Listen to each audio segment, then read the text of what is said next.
Buenas noches, amigos que nos siguen en el desafío por Telemico Internacional y Digital 15. Hoy vamos a hacer un programa especial, un programa que hace un tiempo yo estaba buscando, porque como ustedes saben, como agrónomo y como diría investigador, yo he estado abogando por una reestructuración del enfoque de lo que es el desarrollo agrícola dominicano y lo que es la relación del gobierno, del Estado con los productores. Incluso he estado abogando que hagamos esquemas como son en otros países. Para eso, yo he estado pensando siempre que los mejores esquemas los tuvimos en el pasado. Para eso había que hablar con una personalidad exitosa del pasado y que haya practicado esa forma de agricultura que yo pienso que ha sido la exitosa. Tenemos aquí, entonces, en consecuencia, a Manuel de Jesús Amezquita.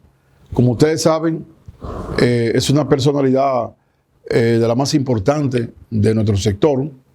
De hecho, debo decir que en las historias que se escriban, dentro de las personalidades y los ministros, ahí va a estar Amezquita. Amezquita, como le decimos todo, se graduó ya de agrónomo en el 1972. O sea, una gran experiencia.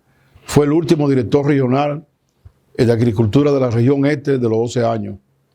Cuando Balaguer retorna como subsecretario, pero con una potencia tan grande que la viví yo, que él cancelaba, nombraba, que enviaba, quitaba. Y un día el presidente Joaquín Balaguer sorprendió al país con un cheque de 150 millones de pesos, que era mucho dinero, y se lo entregó a Amezquita para que Amezquita sembrara el país de café. Luego, en el 87, Balaguer lo hace secretario de Estado, ministro de Agricultura, está el tiempo correspondiente, sale, y en el mismo periodo lo hace otra vez secretario de Agricultura. Y luego tuvo varios cargos en el gobierno de Balaguer. Aquí tenemos, y buenas noches, al buen amigo Manuel de Jesús Amezquita. Bueno, yo creo que esos elogios son inmerecidos. Tú sabes lo que significa para nosotros como amigo y como técnico y escritor. Para mí es un honor participar en tu programa y tratar de responder lo que pueda, y lo que no pueda te diré que no. Tú sabes que así como hay niños que le ponen nombre de personalidades, a veces busca una gente, vamos a poner el nombre de este líder o de este compadre. Hay agrónomos que estudian agronomía por otro. Giovanni Arias, que todo el que ve el programa sabe quién es porque está todo el día en el programa, me dijo a mí que él estudió agronomía porque te veía a ti.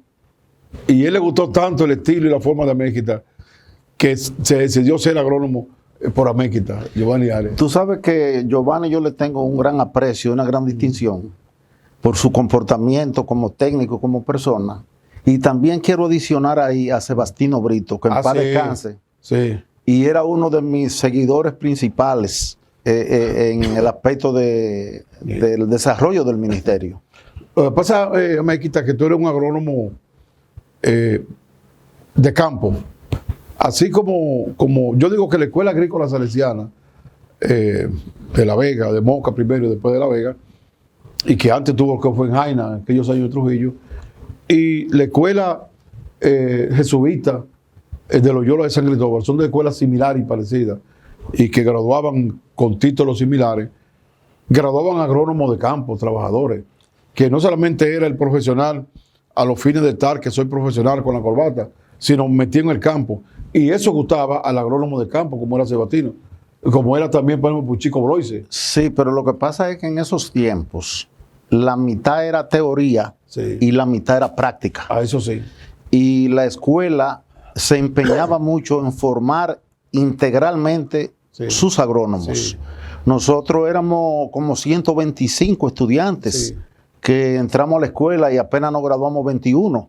Es decir, fíjate esa depuración, cómo viene, donde muy pocos podían alcanzar el cenit de la escuela de la graduación, sí, porque era una formación férrea, sí, usted tenía que cumplir, se le ponía mucho énfasis a lo que era la práctica agrícola, sí, con profesores italianos, y eso, quienes los asimilamos, pudimos tener un buen desempeño en el campo, cuando fuimos lanzados al campo.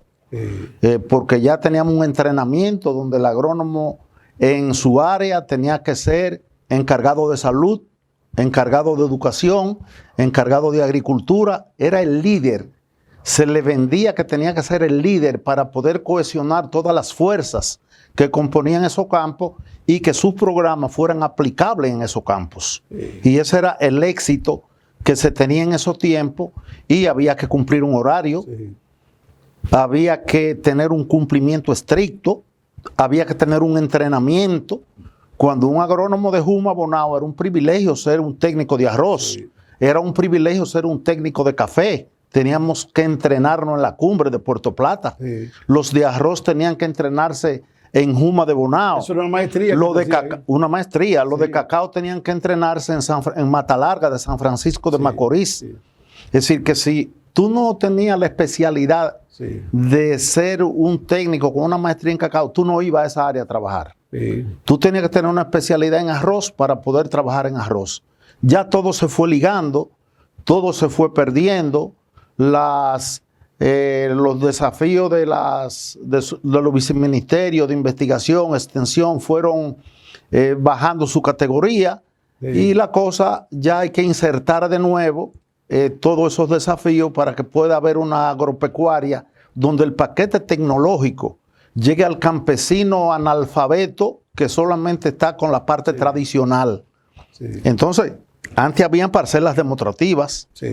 Entonces, cuando tú no tenías credibilidad en los consejos de los técnicos, pero tú veías la parcela, que era la más bonita. Y cuando tú ves que sembraste y creció bonita. Entonces, fulano cogió tantas libras de café caturra, catuaí, entonces tú sembrabas porque veías. Entonces, eran situaciones diferentes al día de hoy.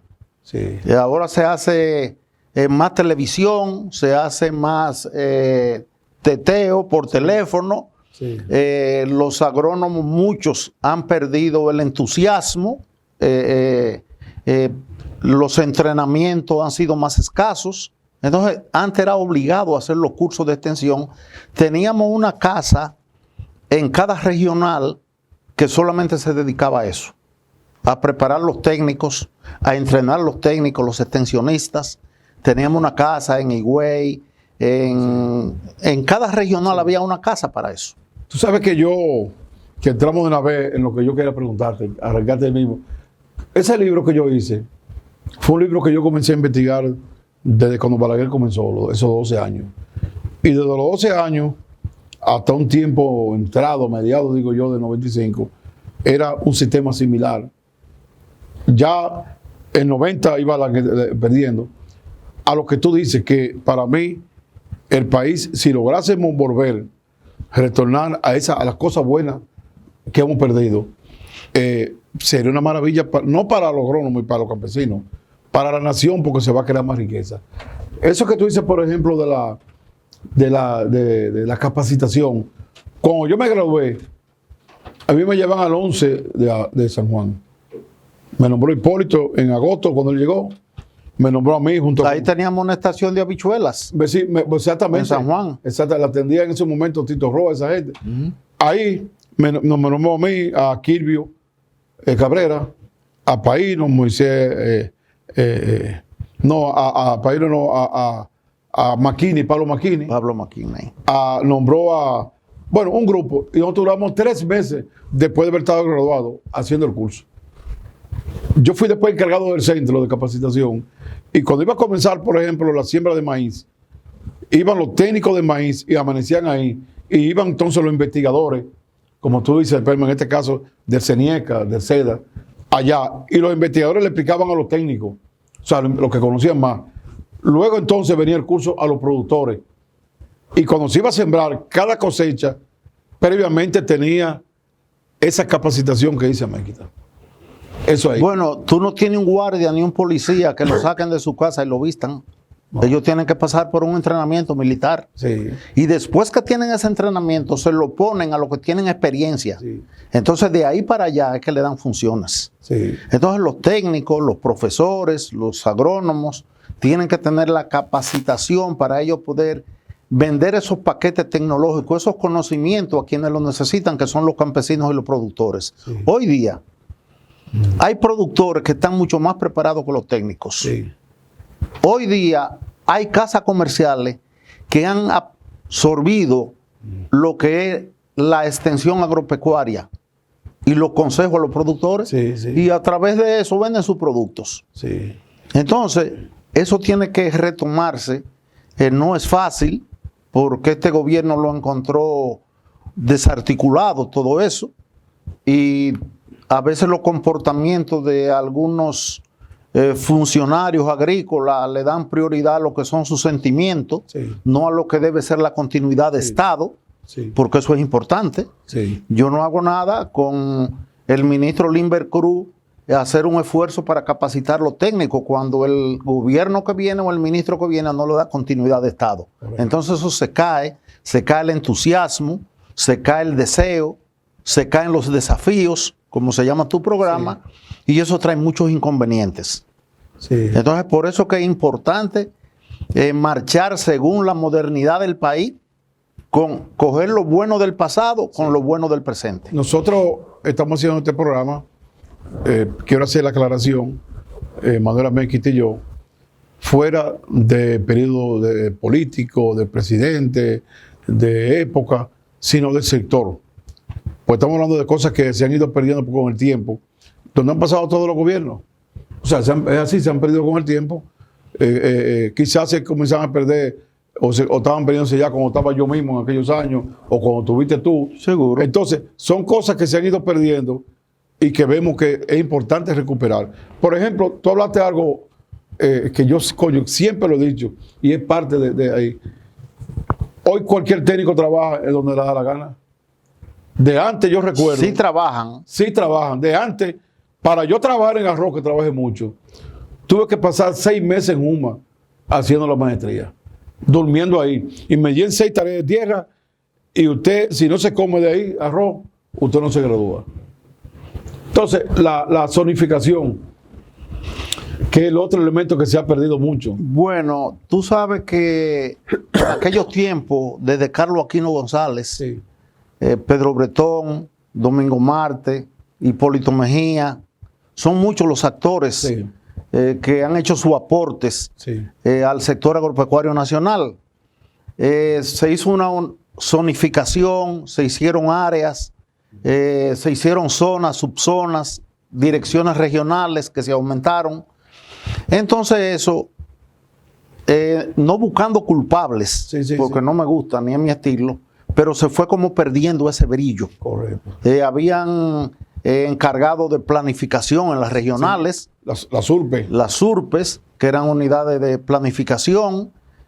Tuvimos programas interesantes donde salieron el liderazgo agronómico nacional, como fue Pidagro, sí. En aquellos tiempos. Ese debe ser el programa más importante de todos los tiempos.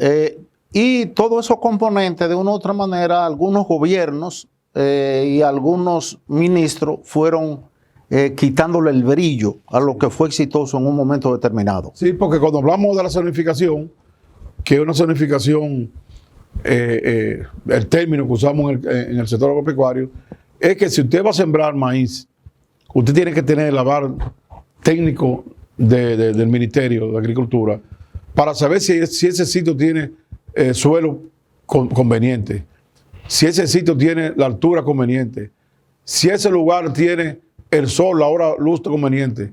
Porque ocurre, y dice incluso que la broca del café apareció en Cotuí, en Zambrano, porque sembraron un café a 100 metros sobre el nivel del mar, cuando tiene que estar mínimo a 700 y 800 metros. 750. Decir, o lo otro, si usted va, por ejemplo, en San Juan de la Maguana, que hay parte de la presa hecha agua y no tienen los canales de distribución, de desagüe, y ocurre entonces que cuando tú llenas la finca de arroz y no puedes aguarla después, sale la sal y saliniza los suelos. Entonces, no se puede sembrar arroz.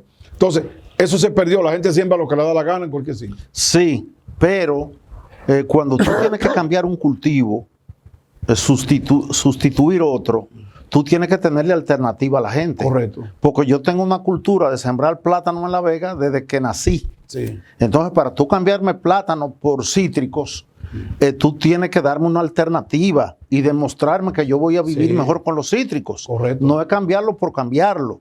San Juan de la Maguana es un valle que tiene todas las condiciones para tú hacer lo que tú quieras. Sí. Por ejemplo, debiera ser, se llama Granero del Sur, pero debiera producir todos los guandules y hasta para exportar. Pero tú tienes que buscarle alternativa a esa gente y que esté segura que va a vivir mejor con los guandules que con la habichuela.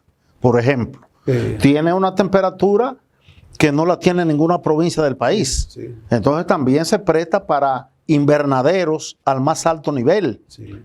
Entonces hay que buscarle el concón a la cosa para poderla articular en el proceso de que los productores con nuevas tecnologías sientan que va a ser atractivo económicamente su inversión. Porque esa es otra cosa.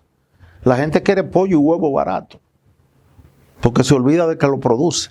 Sí. Pero un huevo tú lo consigues en 7 pesos. Pero tú no puedes comprar 7 pesos de queso jeo, ni de salami, ni de queso blanco, No. ni de arenque. No. Entonces, pero la gente se lo encuentra caro a 7. Pero no sabe que eso tiene un costo. Que muchas veces el 90% de ese costo es importado en maíz, grasa, soya, medicamentos. Solamente tenemos criollo haitiano, el haitiano y la paja del arroz que le echamos a la granja. Entonces eso tiene un componente importado y el productor no puede producir porque no es padre Fantino. Él tiene que producir también para mejorar su calidad de vida y la de su familia. Entonces la gente se olvida de eso. Se encuentra un plátano caro en 8 pesos y cogen ustedes los políticos y los periódicos y revientan el gobierno de turno. Entonces no es así. Ese hombre tiene que ganar. Ese hombre también come. Su familia come, su familia se educa. Por eso fue la liberación de Joaquín Balaguer cuando la reforma agraria. En principio, porque después fue prostituida. Todos esos parceleros educaron a sus hijos en la universidad. Se habla hoy, Manuel, de 40,000 profesionales que han surgido de la reforma agraria en estos últimos 60 años. Porque lo liberaron, le dieron parcela, le dieron asistencia, le dieron crédito, le dieron procesadoras, factorías. Entonces eso lo liberó. Sí. Lo liberó y los hijos podían ir a la universidad porque antes estaban rezagados a llegar a 8º curso para meterse a la guardia o hacerse bachiller y meterse a la policía. Sí. Ese era el esquema. Entonces eso se dio ese brinco de positividad hacia los campesinos y productores de esa época. Que ya eso está finiquitado en el tiempo. ¿Qué hace la reforma agraria? El actual director de reforma agraria está modernizando, está insertando nuevos elementos de tal manera de hacerla más moderna y más competitiva. Eso es lo que yo digo, que esos proyectos agrarios son de buena tierra, hay que hacerla competitiva. Correcto, pero la está haciendo competitiva. Otra cosa es también que yo aplaudo mucho, voy a hacer un artículo un día de esto, es el asunto de la cooperativización del campo, las cooperativas. En los gobiernos anteriores, en el gobierno nuestro, se articuló un proceso, procedimiento o programa que se llamaba crédito supervisado. ¿Para qué era el crédito supervisado? Para llegar a los productores que no eran sujetos de crédito por las deudas que tenían y las dificultades que tenían, no calificaban. Nos inventamos un crédito supervisado o administrado. Eso fue en tu tiempo que tú eras director regional. Correcto. Entonces ahora el presidente, de muy buena manera, junto con el FEDA, junto con el IDECOP, están motivando y formando cooperativas de tal manera que esos campesinos no sean explotados por los prestamistas y en grupo, dándose la mano, puedan liberarse para financiar sus cosechas, para financiar sus siembras. Entonces el mejor método que se puede utilizar es la cooperativa, porque ahí pueden sembrar, comercializar, hasta darse los pésames. La cooperativa, ese va a ser... ¿Aunan esfuerzo? Sí, exactamente. Si ese programa se sigue articulando de la manera que va, que lo va llevando el FEDA, que lo va llevando el IDECO, que el presidente cada vez que puede hablar sobre eso, motiva y se compromete para que las cooperativas crezcan, entonces va a ser un gran paso. Sí, no, y ahí incluso hasta venden los productos juntos y todo. Todo. O sea, Manuel, nosotros mencionamos a San Juan y el programa lo ven mucho en San Juan. Y yo quiero dejar claro. Yo soy sanjuanero de sentimiento. Bueno, y yo quiero dejar claro que nosotros, tú y yo, en nuestra época, cada uno en nuestro tiempo, ahí mismo se hicieron los esfuerzos y San Juan producía en esa época el 70% de la habichuela y el 80 y pico por ciento de la, el 90% de la semilla. Y en arroz tenía el 11%, el 9% de la superficie y producía el 11% del arroz, o sea, estaba por encima. El país está produciendo aquí más o menos entre 50 y 55% de la habichuela que se consume, el resto se trae del país, afuera. Soy de opinión que San Juan puede producir el 100%, que podemos volver a sembrar el arroz como estaba, que podemos ahora, Depende, que los nuevos ahora son los invernaderos que tú lo dijiste. Sí, pero depende en las mediciones y la disponibilidad de agua en los tiempos que se hacen la siembra de arroz, porque no podemos nosotros estimular una siembra que no le vayamos a dar respuesta a los productores con el agua.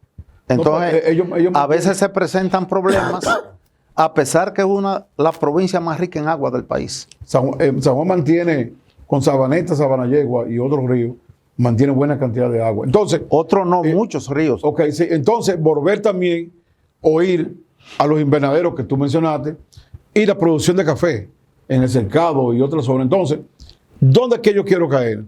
Este libro yo lo escribí en el 89, ya advirtiendo que las grandes naciones no iban a nosotros a reducir lo que era la producción agropecuaria. Porque su interés era fundamentalmente importar.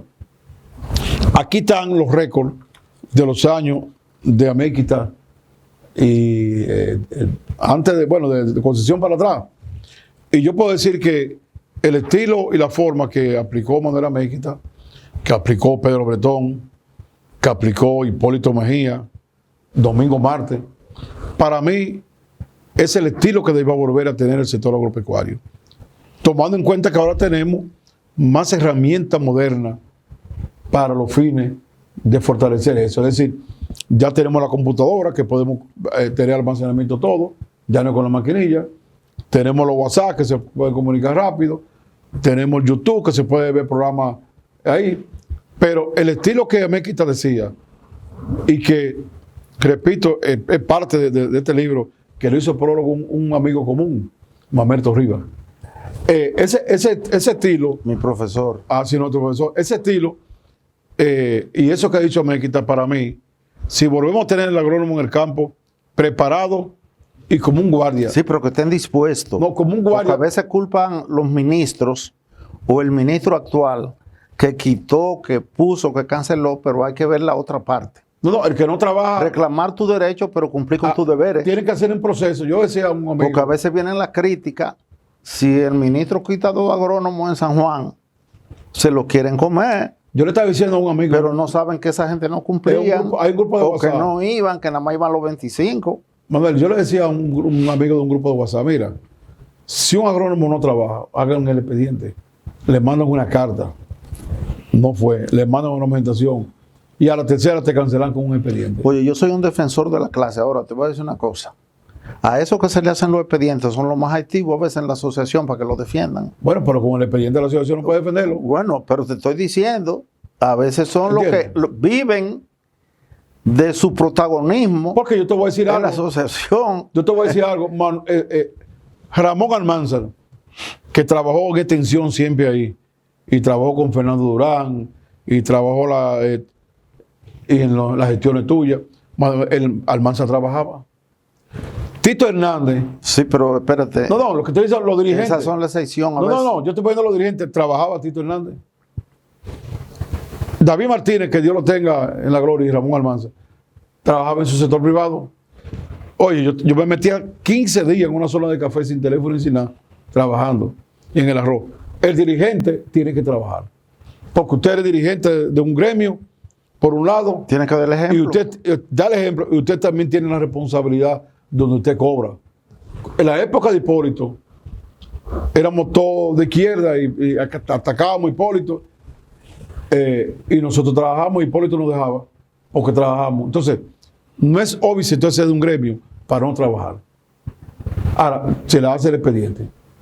Porque si que tú lo cancelas en el expediente, no, que iba, que no iba, no se sabe si iba, nos vamos a hacer el expediente. Ahí está la carta que usted, y usted no dijo nada. Ahí está la carta, usted dijo que sí, que iba ahí y no volvió. Ahí está. Entonces, yo tengo una máxima, Adriano. El que es bueno y trabaja, todo el mundo lo quiere. Es difícil que cancelen en esta administración un técnico que cumpla debidamente con su trabajo. Porque el brillo del ministro está en el éxito del campo, que lo dan las asistencias de los técnicos. Y no es verdad. Porque el que es bueno y trabaja, todo el mundo sale en su defensa. Mira, nosotros contigo en tu gestión, ¿qué es lo que yo no podía cancelar porque ustedes me... No, te voy a cancelar todo. En la gestión de Madera Méquita, éramos todos, yo era del bloque socialista, como era David Martínez, Silvestre Ledón y Lázaro eran del PCT, Partido Comunista del Trabajo. Yo estaba lleno de comunistas. Tito era inicialmente del PCD y después del PLD. Fran de Olio del PLD. Y nosotros trabajamos todos. ¿Tú nunca lo cancelaste a uno de nosotros? No, porque yo decía que era mejor tenerlo en la habitación que dejarlo fuera de la habitación. Esa era mi... Una vez tú cancelaste. Esa era mi una vez tú cancelaste para el técnico. Cancelaste a Benigno Encarnación, que hoy es el subdirector de INEPRE y es nativo de Elías Piña. Amigo mío, mucho que no lo veo.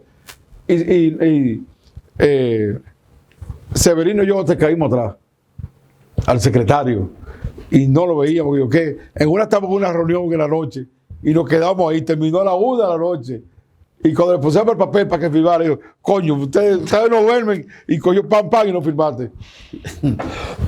Benigno y otro. Porque también había un sentimiento que no era un sentimiento de cancelación. Un sentimiento de clase. Y es lo que te digo, si cumplían, porque en ese tiempo se cumplía, porque lo teníamos televisado uno a uno, con informes mensuales. Si no cumplían, le arrancábamos la cabeza. Pero si cumplían con su deber, a mí me importaba que fuera comunista, PRDista, reformista, porque yo decía, ese que me da brillo a mi gestión. Si cumple con su trabajo, ese que me da brillo a mi gestión. Pero cumplían. Los agrónomos tenían entusiasmo, deseo y decisión para trabajar. Por eso que las cosas fueron cambiando, porque eso se fue perdiendo. Mira, ahora mismo, y por eso a veces pierden el respeto. Pierden el respeto porque no cumplen. Y yo soy de la clase. Mira, cuando yo llegué al banco me encontré nada más y nada menos con Sergio Grullón, el cuñado de Hipólito, en Adaca. Y comenzaron a decirme, ¿por qué no lo quita? ¿Qué sé yo qué? Parece que Pedro era que lo había llevado.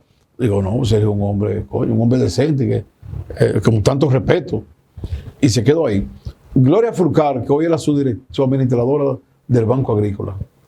Gloria es de Bánica. Pues Gloria era, y es, digo yo, una PRDista radical, hoy PRMista radical. Y todos los días me iban a mí con el papel ya para que la cancelara. Le digo yo, sí, ¿por qué la vamos a cancelar? ¿Qué hizo ella? No, era Partido Reformista y PRD. Es que es enemiga de nosotros. Que yo, ¿qué? Le digo, pero ella, yo estoy viendo aquí los informes, trabaja bien. No, pero que ella es que PRD. Digo, no, déjala ahí. Si ella trabaja, me está ayudando a mí. Pues déjame decirte que ahí está Gloria. Entonces, ese estilo, que el estilo tuyo, el estilo que engrandeció Hipólito fue ese también, es un estilo muy importante. Entonces, yo estoy abogando porque esas experiencias, por ejemplo, no es posible que el país tenga cerrado los centros de investigación principales. El CENIE, el CESA que te tocó a ti, que era un centro, quizás uno de los mejores del Caribe. Eso no se cerró ahora. No, bueno, pero no tienen el nivel que tenían de eso se encontró cerrado en este gobierno. No, yo no estoy diciendo recuérdate que yo dije porque inclusive recuérdate que yo dije que yo no estoy hablando pero digo de yo gobierno, ni de Danilo para ir desbrozando no, yo estoy hablando pero fíjate, de la historia. Ese centro de cuando el gobierno estaba a los 5 meses o 6 ustedes los políticos, yo no soy político, le entraron porque los plátanos subieron. Te digo una cosa, entonces, pero esos plátanos no son de este gobierno. Vamos a esperar que tengan no 12 meses, que es el ciclo vegetativo, sino vamos a esperar que este gobierno tenga 14 meses y vamos a exigirle. Pero vamos a esperar. Entonces, ¿tú sabes que el entonces si el pollo subía, oye, nosotros pasamos una pandemia y aquí nunca ha habido desabasto. Nunca. Usted va a los supermercados y a los mercados y hay abasto. Es posible que por la pérdida de empleo, que la culpa fue de la pandemia, porque tú no vas a tener una zona franca abierta si no puedes exportar. No.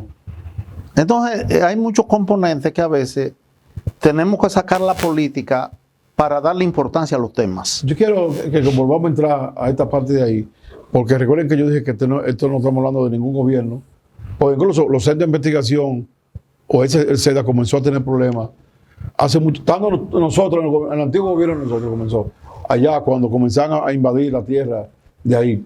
Y yo soy de opinión, es lo que yo quiero que tú me digas, de que nosotros como país, como nación, retornemos a la investigación grande. Es decir, se compren 200 hectáreas de tierra de Baní San Cristóbal, otra vez CESDA, se ponga fuerte ese centro de capacitación del cacao ya en la cumbre. Tú sabes que yo... Se vuelva a ese fomento arrocero que no es nada hoy. Tú sabes que yo soy de la idea, como el abogado del diablo, que los centros de investigación se hagan acuerdo con las universidades. Sí. Y que sea quienes manejen eso y se hagan acuerdo con ellos, dándole tareas específicas para investigación de los rubros más importantes. No voy a poner nombre. Sí. Y que no lo maneje el gobierno para que puedan perdurar en el tiempo. Sí. Los centros de investigación. JUMA sí. Es de lo que mejor funciona. Sí. De lo mejor funciona. Yo visité JUMA con la muerte del doctor Xie. Sí. Después volví a donde un amigo. Sí. Y es de lo que mejor funciona actualmente. Pero ya esos centros de investigación, porque también tenemos que irnos modernizando. Si lo hacemos en la universidad, preparamos nuestros técnicos con un acuerdo y los muchachos que salen de ahí graduados ya salen con otro aval sí. Fuera de su profesión, dentro de la profesión. Sí. Entonces es mejor hacer acuerdos con las escuelas agrícolas, eso le va a dar vida, sí. Y con las facultades de agronomía de las universidades. Bien, bueno, yo lo veo bien y quizás... Suena bonito, por lo menos. No. Y quizás, por ejemplo, haciendo todo un esquema donde el Estado le diga a las universidades qué quiere. Exacto. Mira, yo quiero que tú... Por ejemplo, La Vega me va a investigar yuca, batata y plátano, por ejemplo. Sí, por ejemplo. San Juan, la Universidad de San Juan del Sur me va a investigar leguminosa. Por ejemplo, el país compra más de 10 mil millones de pesos en maíz como insumo, mucho más de 10 mil. Vamos a investigar sobre maíz, porque aquí se produce 2,5 quintales de maíz, México produce 19. Dicen que Lisa tiene una variedad como de 10 quintales. Entonces, universidad fulana, nosotros queremos que ustedes investiguen de eso. Nosotros queremos buscar, por ejemplo, tú tienes un centro, llama Embrapa en Brasil, que tiene 5,000 investigaciones nuevas. Vamos a hacer acuerdo con ellos para ayudarnos. Tú quieres acuerdo con Uruguay, que es lo que más sabe de ganadería. Entonces, mira, una vez yo hablé con Leonel Fernández siendo presidente y cuando él estaba haciendo las universidades, que hizo 11 o 12 centros y era un costo grande. Y hubo un día que discutiendo en el Senado el presupuesto, yo vi ese monto grande para hacer dentro de educación. Y él me dijo a mí que él quería, dijo Leonel, me dijo a mí, que cada investigación, cada universidad, que eran regionales, se convirtiera en el centro de investigación de esa región. Por ejemplo, el centro de San Juan, que eso es un monstruo, se convirtiera en el lugar para investigar lo que le conviene como desarrollo a San Juan. Por ejemplo, en San Juan hablamos de la habichuela, tú hablas de los guandules, que de ahí te saquen las investigaciones. Por ejemplo, y yo que esa idea tuya es buena de las universidades, porque podemos mezclar las universidades con participación del Estado. Y también porque el Estado es la que tiene que decir y que también quiere. Insertarnos en la modernidad de las universidades. Sí, y con otro, porque no podemos ya arar con bueyes. Y otra cosa que tú dijiste, ya el profesional va a salir entonces con la preparación de esa investigación. Correctamente. Entonces, ese es un elemento de la investigación. Porque la parte que tú decías que es intencional de buena manera, sí.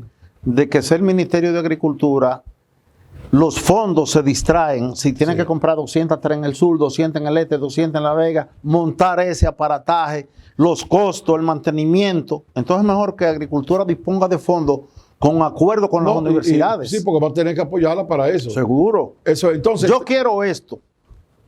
Entonces yo voy a hacer un acuerdo con la Universidad Autónoma de Santo Domingo. Entonces, yo voy a hacer un acuerdo con la Universidad Universidad de La Vega, UCATESI, para que la investigación vaya dirigida en esta dirección. Entonces, teniendo esa investigación, Manuel, ya, y teniendo ahí qué es lo que hay que hacer, entonces pasaríamos a fortalecer la parte que tú dices de la capacitación y de la atención.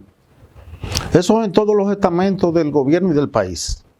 Lo que se llama la capacitación, por eso tú ves que ya la universidad está en un teléfono, está en una computadora, la educación a distancia. Sí.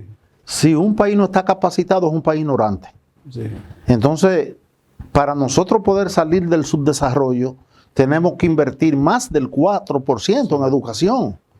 Porque eso es lo que libera el hombre, lo que libera a la familia, lo que le da mejor calidad de vida en un futuro.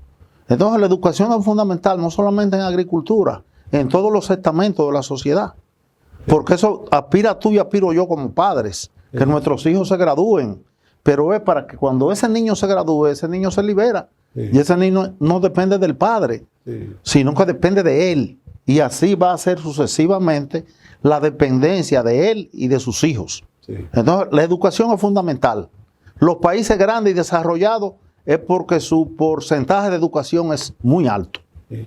Manuel, bueno, esta es una primera conversación de este tema, porque son muchos aspectos de la agropecuaria, y como tú viviste, aplicaste, ejecutaste de diversos cargos, lo que es agricultura muy positiva, que yo, para mí, yo me he atrevido, para que tú sepas, a calificar cosas que quizás también hablan. Yo he dicho aquí, por ejemplo, aquí hay 8 o 10 personalidades, todas con mérito de calificarlas como buenos ministros. Y yo hice una resolución y se aprobó reconociendo a Carlos Aquino González. Yo hice una y la dejé allá junto con Zorrilla, y Zorrilla la sometió y se aprobó reconociendo a Hipólito. Eso que se hizo lo redacté yo. Y Zorrilla y yo nos combinamos. Pensé en Domingo Marte, pensé en San Niño de Jesús, pensé Pedro Bretón. Pedro Bretón. Oye, Pedro Bretón, el padre e impulsador de muchos agrónomos importantes. Yo te voy a decir una cosa, Tito cuando lo ve como su padre. Yo también. Bueno, y entonces...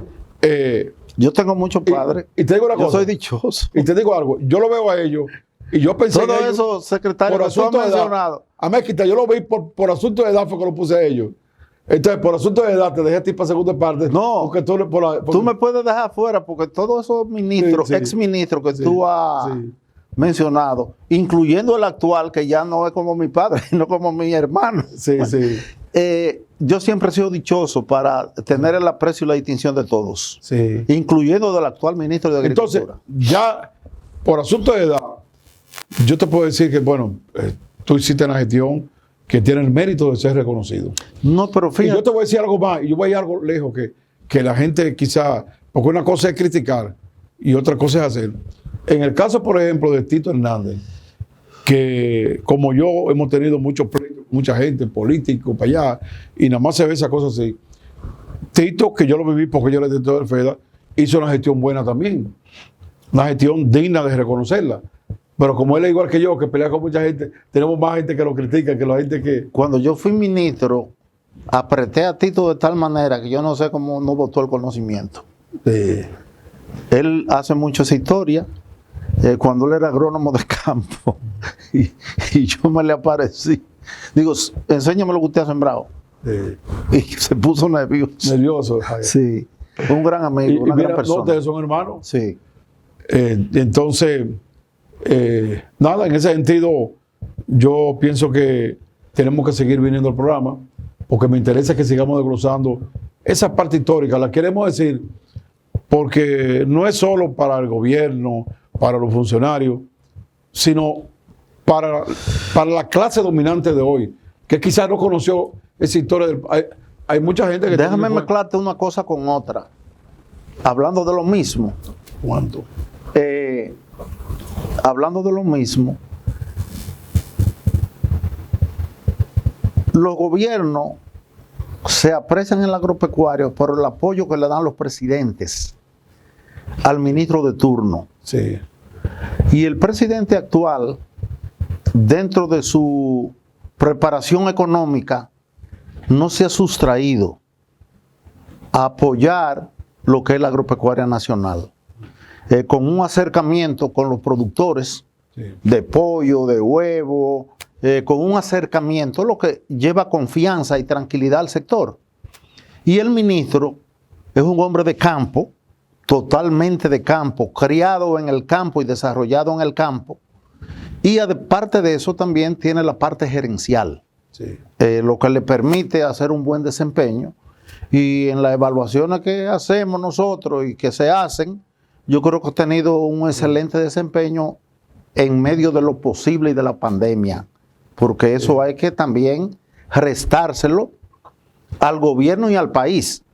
Lo que ha sido la pandemia, que fue como una tijera que fue cortando toda la tela del desarrollo que llevábamos, porque todos los números daban positivos, pero eso se atrasó, la situación política también, venimos saliendo de unas elecciones, y en lo que tú te sientas y sacudes, se te van 3 meses, porque son funcionarios que entran con el entusiasmo y la decisión, pero tienen que conocer dónde quedan los llavines y la puerta. Y arreglar lo que está desarreglado primero, y poner regla segundo, y desarrollar tercero.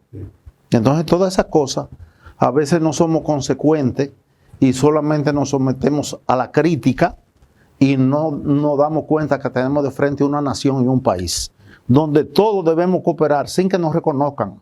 Porque yo no puedo apostar a hacer algo por el país para que me reconozcan.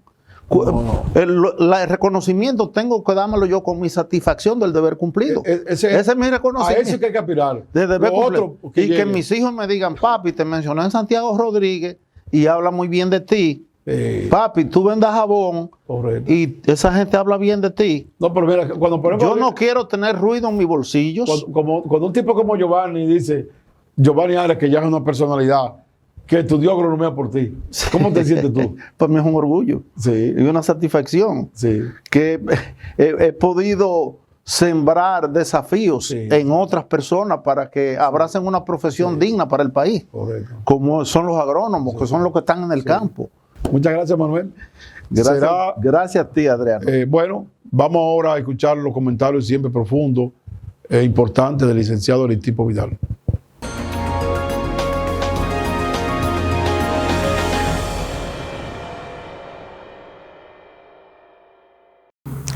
Dominicanos, buenas noches. Desafíos entra en su etapa final con su servidor Aristipo Vidal, ahora con la actualidad, tratando los temas más importantes que han ocurrido ayer, en la semana, en fin, recientemente, para poder con ustedes ver estos temas y ver la conveniencia o no de las situaciones que se nos presentan. Bueno, el gobierno para el lunes que viene ya decidió que el Distrito Nacional, también la provincia de Altagracia, que es donde está Higüey, como municipio cabecera, ya no tendrán toque de queda. El gobierno evidentemente que olvida que el Distrito Nacional es visitado por miles y miles de habitantes de Santo Domingo y de muchas otras provincias diariamente.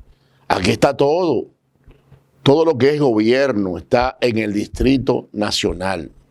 Prácticamente todo. Hay un par de excepciones, como el plan social de la presidencia, que está en Santo Domingo Este, en los comedores económicos, pero son excepciones. El gobierno central está plasmado y todas las oficinas del Estado están situadas en el Distrito Nacional, y eso obliga a cientos de miles de dominicanos a venir a la capital diariamente. Entonces, eliminar el toque de queda, para mí, es una medida que va a provocar un rebrote. ¿Y por qué lo decimos? Bueno, porque países civilizados no significa que no seamos civilizados. Yo me refiero al nivel de civilización de Estados Unidos, de Europa, de la disciplina de países como Israel, Japón, la propia China, donde surgió el COVID-19. Ha habido rebrotes y ha habido necesidad de cerrar de nuevo por esos rebrotes. Entonces, la presión que ejercen sobre el gobierno, por una parte los empresarios deseosos de hacer negocios como es normal, pero también los ciudadanos a través de redes sociales, de las diferentes redes, que a través de Twitter, de Instagram, que de Facebook, de cualquier red social, de las que están más concentradas en el país y más usadas por los dominicanos, ponen presión y el gobierno actúa de acuerdo a esas presiones. Un error que vamos a pagar todos. Error que vamos a pagar todos. Usted lo verá. Yo no quiero ser pájaro de mal agüero. Ese no es mi papel. Mi papel es orientar. Mi papel es ver con ustedes los temas. Y bueno, ¿qué tiene usted que hacer? Número 1, cuidarse. Cuidarse. Eso quiere decir no estar cerca de nadie. 2 metros por lo menos, manténgase alejado de la gente. Y seguro, use su mascarilla. Use su mascarilla. Lávese las manos con frecuencia. Si puede, ande cerca con un desinfectante, que puede ser en alcohol, que puede ser en gel con alcohol, para garantizar que si usted hace contacto con alguien que está contagiado, usted no se contagie, si Dios lo ayuda en esa dirección. Bueno, esa tendencia a liberar el toque de queda va a seguir. Va a seguir. ¿Por qué? Bueno, porque la vacuna, aunque está lenta, la vacunación continúa, y llegará el momento en que tal provincia, tal otra, también alcanzarán el 70% de vacunados, que son los adultos, la gente que tiene más de 18 años, de ahí en adelante, y entonces también será objeto de la liberación del toque de queda. Usted, mientras tanto, cuídese. Repito, cuídese. Y por cierto, ¿qué van a hacer en el gobierno con los 16 millones de dosis de la vacuna contratados de más? ¿Qué van a hacer? Una buena pregunta que no nos van a responder, porque lo que huele es a una cosa rara ahí. Amigas y amigos, como dijimos ayer y también lo repetiremos mañana, esta es la Semana Mundial de la Lactancia Materna. Significa que es la semana de estimular, de motivar que la mujer con un niño recién nacido, la madre con un niño recién nacido, desde días y hasta los 6 meses, debe darle como alimento fundamental y único, de ser posible, el seno y solo el seno. La leche materna lo tiene todo para ese niño. Ni agua tiene que tomar adicional. Ni agua. Claro, consulte a su médico, porque si en caso de la madre que no produce suficiente leche, entonces ya tendrá que ser auxiliada. Pero en lo fundamental, dele el seno a su niño por lo menos los primeros 6 meses. Por lo menos los primeros 6 meses. La maternidad está protegida para la mujer que trabaja, para que pueda cumplir con esta labor. Amigas y amigos, vamos a insistir en desafíos, aunque nuestro productor general, Adriano Sánchez Roa, es el experto en los temas agropecuarios, es decir, agrícolas y pecuarios. La agricultura es, obviamente, lo que usted sabe, la siembra de comida, ¿verdad? De artículos para comer, de productos alimenticios. Y lo pecuario es la ganadería, la vaca, y con la vaca el toro, y la ternera o becerro, el puerco o cerdo, el chivo, el pollo, todos los animales que también se sirven, que se usan para la alimentación humana. Bueno, pues el ministro de Agricultura, y vamos a insistir hasta que se logre, ha mostrado una incapacidad, una incompetencia que ya está perjudicando al pueblo dominicano. Ya lo está perjudicando y grandemente. Hay una baja en la producción de los artículos de comer. Pero también, agréguele a eso, que usted ha visto por primera vez en la historia de la República Dominicana a varios productores votando leche en algunos casos, en otros casos granos, en otros casos tomates, cualquier tipo de producto, porque no tienen el respaldo del Ministerio de Agricultura, que tienen que respaldar. Entonces, cuando se vota, va a escasear a la población porque el productor tiene esta reacción o se regala, pues también lo han regalado. En estos días vi unos ganaderos regalando leche a la población, que yo creo que es mejor que votarla. Pero ellos se perjudican, sus bolsillos no se llenan con la producción regalada. Entonces agréguele a esto el tema de la fiebre porcina africana o peste porcina africana, que evidentemente que nada más está aquí, en la República Dominicana, nada más está aquí. La FAO, que es la entidad que tiene que ver con las Naciones Unidas para la Alimentación, está enviando una comisión para ver cómo se va a hacer que no traspase las fronteras dominicanas, ni para Haití, ni para Puerto Rico, que está cerquita, ni para ninguna otra de las islas, y mucho menos para exportar esta carne que tiene que ver con el tema de la peste o fiebre porcina africana. Pero súmale al expediente del ministro de Agricultura la cancelación de cientos de miles de técnicos agrícolas y pecuarios, como es el caso que denuncia el presidente de los veterinarios, que son médicos para animales. Un veterinario es un médico que estudió para sanar y prevenir enfermedades en los animales, sobre todo en los animales que tienen que ver con la alimentación humana. Claro, también pueden atender a otros animales que son para mascotas, como se le llama ahora, en términos de adoptar palabras de fuera. Los animalitos que uno tiene en la casa, el perro, el gato o cualquiera otro.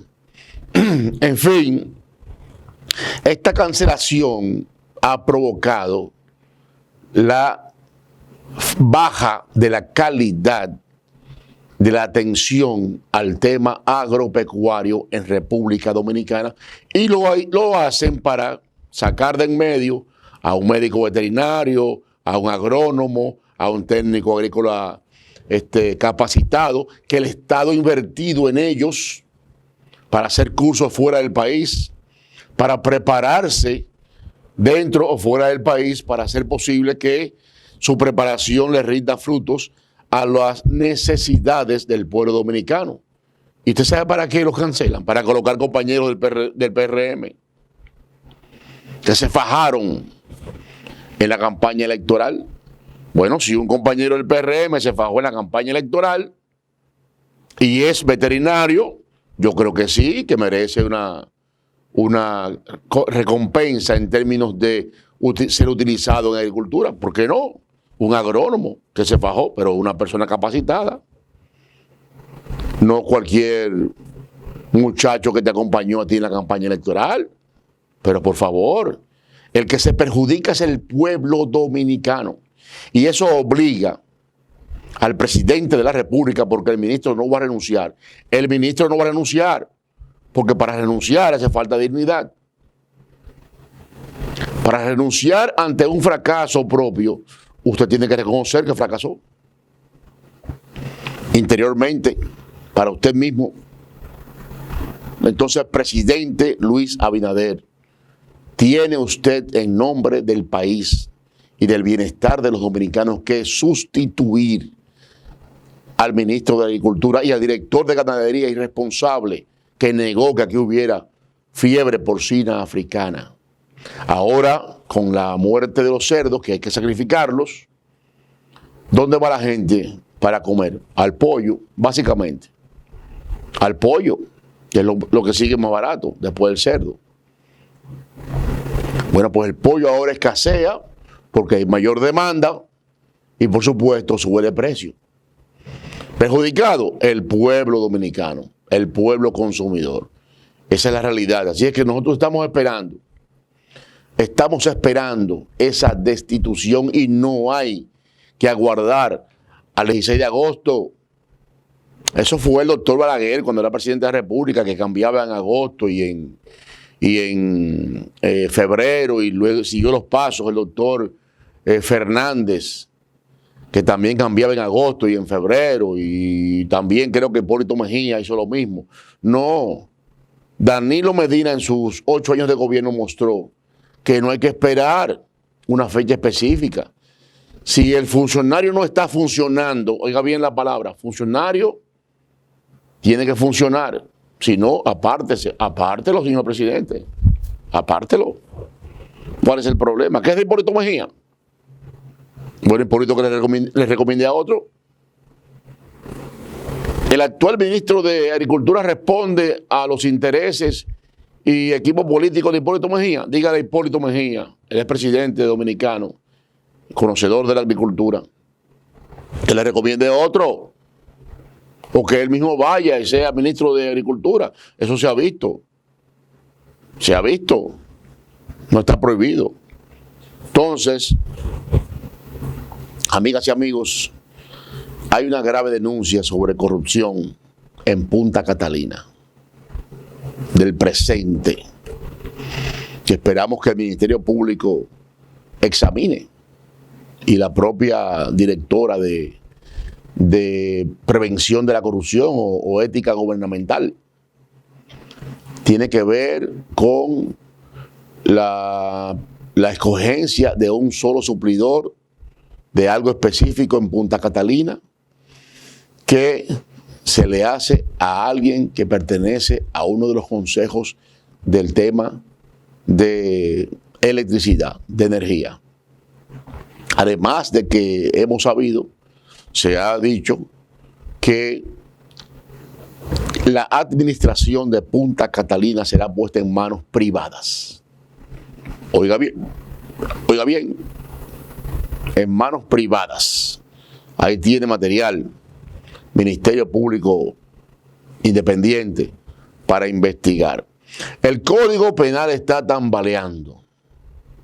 Si llega el 16 de agosto y termina la legislatura presente, se va para otra próxima legislatura a comenzar de cero. Parece que se está jugando a eso con el Código Penal. Mientras tanto, el país esperando un código que tiene en discusión más de 20 años. Amigas y amigos, mañana es viernes. El cuerpo lo va a saber desde esta noche a las 12.